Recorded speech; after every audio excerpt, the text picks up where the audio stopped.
Grief doesn't just hurt, it breaks your brain.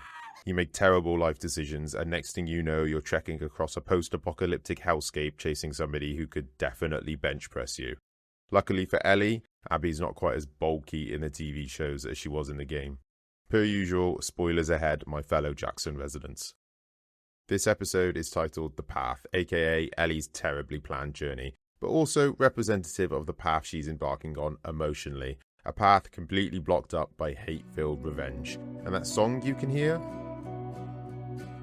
is also titled The Path by Gustavo Santaolalla from the video game soundtrack. What a man. Let's dive in. This episode opens in Jackson, with death and with mourning. Tommy's standing over Joel's body looking like he's aged 20 years overnight, but losing your brother might do that to you. There's a melancholy red hue over the screen, which is the same red hue we'll see later when Ellie visits his grave. It's a quiet, gut-punching opening that reminds you, hey, remember that character you loved? Yeah, he's still dead. You're welcome. Ellie wakes up in Jackson Hospital, both physically and emotionally wounded. She's screaming senselessly in a PTSD-like manner, clearly haunted by Joel's death. Gail, Jackson's resident therapist, professional, hey, let's talk about your feelings lady, and I think often the writer's insert of reason, tries to reach out. But Ellie, in true Ellie fashion, gives her a tone of voice that may as well just outright be saying f***. Because nothing says I'm emotionally fine like aggressively refusing free therapy after you witness your surrogate father get brutally murdered. Gail starts poking around to try and find out what terrible thing Joel was hiding from Gail, along with hitting Ellie with some sarcastic banter that helps ground the viewer back to the reality of Ellie actually being a little bit crazy here. Still a lot of fucked up people in this town. Yeah, but not you, though. I'm really enjoying her no-nonsense zingers that she gives our protagonists. I also think there's meant to be an element of mystery around if the last interaction Ellie and Joel had was staring at each other on that porch. However, remember before the dance, Joel took Ellie's guitar to fix it? That's the same guitar we see him playing on the porch, and importantly, the same guitar we see back in Ellie's room the next morning when Jesse picks her up. I think they may have indeed spoken since. Then we get that house scene. Oh. Ellie walks through the inside of the house and it's just devastating. I think it's implying here that she mostly resides in a garage and doesn't step into this part of the house too often. We see her find the watch from season 1 that Sarah got fixed for Joel, but broken again, along with a revolver, the items he wanted to leave for Ellie.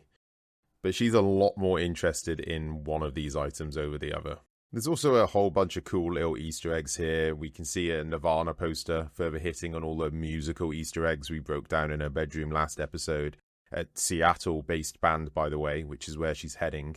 We can see these moth posters everywhere, matching both her tattoo covering her scar and her guitar. And we can also see another astronaut poster building on her old dream of being an astronaut. And then, for the first time this episode, we see the tough exterior crack. Ellie just stands there holding Joel's jacket, sobbing quietly. No grand speeches, just raw, ugly grief. It's not cinematic, it's just real. Another cool little Easter egg I noticed is in the opening credits, how we only have one silhouette representing Ellie now. Joel's silhouette is gone. Fast forward 3 months and Ellie is now in full-on burn the world down mode. She's basically hot oil walking around waiting to ignite. And who else to bring her the flame that is the knowledge of Joel's killers than Dina? She marches to Tommy and then inevitably into Jackson's town council and basically says, hey, can I please go on an extremely dangerous, possibly suicidal revenge mission across the country and take 15 of our most capable people with me? And of course, the council say no, because, shocking, most adults in a post-apocalyptic world would rather prioritize protecting what they have over seeking vengeance. Key phrase here, most adults. Remember that homophobe from a couple episodes ago, Seth? He's now done a full 180 and he's got Ellie's back, even supplying her with firepower and equipment. When Marie's not around to make him apologize, I think he might just be a hateful person, hating lesbians or hating Abby and the gang. Although I also do think there's an element of sympathy to the cause of justice that Ellie gave a speech about. Also, Dina doesn't try to talk Ellie out of it. Nope, she just packs her bag like a real one, because nothing says true love like co-signing someone else's terrible life decisions. So the pair get ready to go on their grief-filled journey. But the thing about grief in this show is it's basically another kind of infection.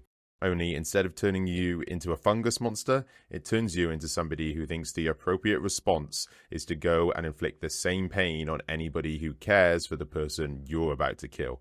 It's a vicious cycle of revenge and guilt infecting multiple people at every death.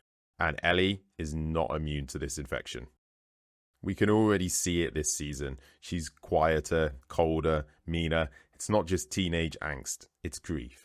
She's dragging Joel's ghost behind her like a broken backpack, and every mile she walks, it just gets heavier. Violence creates more violence, and revenge creates more revenge. And round we go, because apparently nobody in this universe ever learned about closure. As if things weren't fun enough already, we meet the Seraphites. At first, you're stuck deciding weirdos or survivalists when you see their main form of communication is whistling, like full-on Disney Princess Forest critter whistles, but ominous.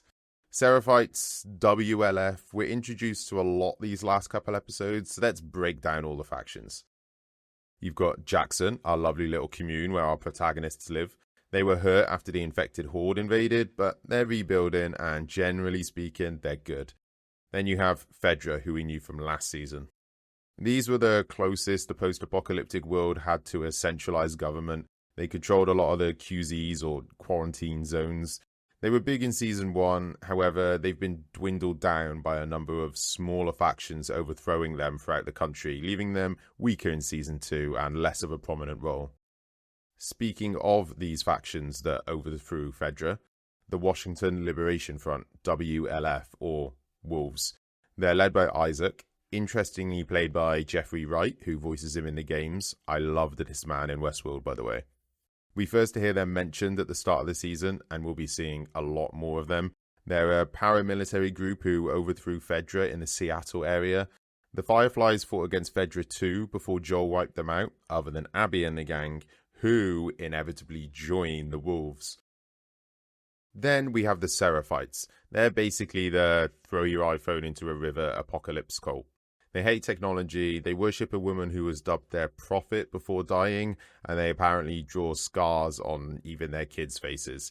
They're WLF's primary opponents. If the WLF are militarized stormtroopers, the Seraphites are your aggressively homeschooled cousins who got way into conspiracy theories and now you're scared to invite them to Christmas. Not everything's doom and gloom though. Ellie and Dina still manage to have a few moments of actual humanity, romantic humanity if I dare say so, teasing each other and having flirty moments about the kiss from episode 1. These smaller intimate scenes, they matter. They remind us that under all the rage and trauma, Ellie is still a person. And they remind us of all the crucial character development that took place in the first season. Without them, the hard-hitting moments that have happened and are going to happen wouldn't hit quite as, well, hard. Dina and Ellie then stumble upon the remains of the Seraphites we saw earlier in the episode, and the hammer we saw that made this girl feel safer, when push came to shove, yeah, it really didn't help. It's a hammer. It's implied that it was the WLF that did it, and I think the writers humanized the Seraphites earlier in the episode so that during this scene it would help paint WLF as the antagonists of future episodes. Our pair eventually reach Seattle, where from the outside they think things look pretty relaxed, but we get a look at the situation and can see it's much worse than that. The WLF are equipped with military equipment, there's a lot of them, and they are organized. It's tanks and sniper towers versus spite and vengeance. Thanks for watching this breakdown. If you liked it, hit subscribe because trust me, things are only going to get messier from here and an episode will be out every Monday. Stay safe, stay hydrated, and maybe don't join a whistling death cult.